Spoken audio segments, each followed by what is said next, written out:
Consultation is the make or break of any mining project, yet the most misunderstood, dreaded, and litigated parts of any mining projects.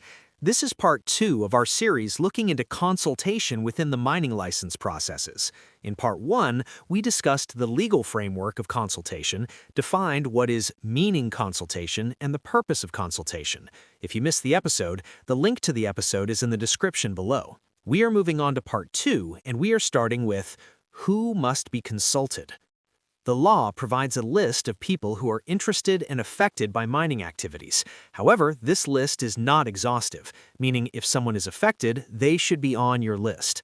According to the MPRDA, you must consult mine communities, landowners and traditional councils, land claimants and lawful occupiers, informal land rights, local municipalities. The EIA regulations go even further, requiring you to include adjacent landowners, the relevant municipal councilor, any organ of state with jurisdiction over the area, anyone who requests to be on the formal register. Identification of I&APs. Identifying interested and affected parties is the applicant's responsibility. If you miss someone, you're inviting a lawsuit. There are 3 critical groups often overlooked. Existing right holders. If someone is already mining on or near the property, you must consult them. In the Assman case, the court set aside an environmental authorization because the applicant failed to consult an existing miner to assess how the 2 projects would impact each other. Competing applicants. If someone applied for the same mineral on the same day, they are an affected party. The Doe Run case proved that failing to consult a competing applicant is a fatal procedural flaw. Petroleum right holders. Always check with the Petroleum Agency South Africa, PASA. If there are gas or oil rights over your area, you need to talk to those holders too. Notifying the public. There are 2 types of notice, one from the department and one from the applicant. 1. Notice by the department. Once an application is accepted, the regional manager posts a notice at the department's office, magistrate courts, and local schools. This notice must be in English and the dominant local language and informs the public that an application is accepted and invites the public to comment on the application. The public has 30 days to object/comment. If there is an objection, it goes to the Regional Mining Development and Environment Committee, RMEDC. This committee listens to both sides, specifically regarding economic impacts, i.e. farming versus mining, impact on livelihood, and others, and then advises the minister. A tip for the community: if you want to know of the latest mining projects currently under consideration in the departments, it is advisable that you frequent these notice boards. 2. Notice by the applicant. As the applicant, your notices must be simple, understandable, and clear. You can't hide behind legalese. The notice must contain the following information: information about the proposed application and where further information may be obtained.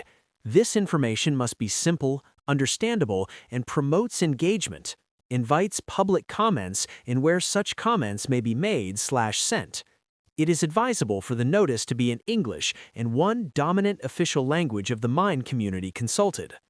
Let us now consider where and how this notice must be published. Place a notice board at the site boundary, and it must be at least 60 centimeters by 42 centimeters. Give written notice to landowners, occupiers, and municipalities. This can be done via hand delivery, registered mail, email, or fax.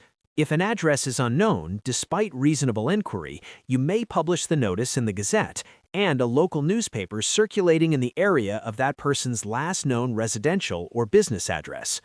Place an ad in a local newspaper. Use alternative methods such as public meetings if a community has high illiteracy or special needs. This method must be agreed with the department. What if the landowner cannot be found for consultation? Under Section 105 of the MPRDA, if you can't find the owner after a reasonable inquiry, you must ask the regional manager for permission to place the notice on the land itself. Key takeaways for Part 2. Although legislation identifies interested and affected parties, the list is not exhaustive. the applicant must, as far as possible, identify all the parties that may be affected by the proposed activities. Both the applicant and the department notify the public and invite comments on the application. The notice must contain the prescribed information, and the information must be simple, understandable, and promotes engagement. The notice must be published in the required format. We have come to the end of Part 2. Thank you for watching SA Mining Desk. If you found the information helpful, please like, comment, and subscribe to the channel. Join us in Part 3, where we will wrap up the series by looking at handling comments, participation by I&AP, the value of I&AP comments, register of I&AP, and the impact of improper or lack of consultation. Until next time, take care.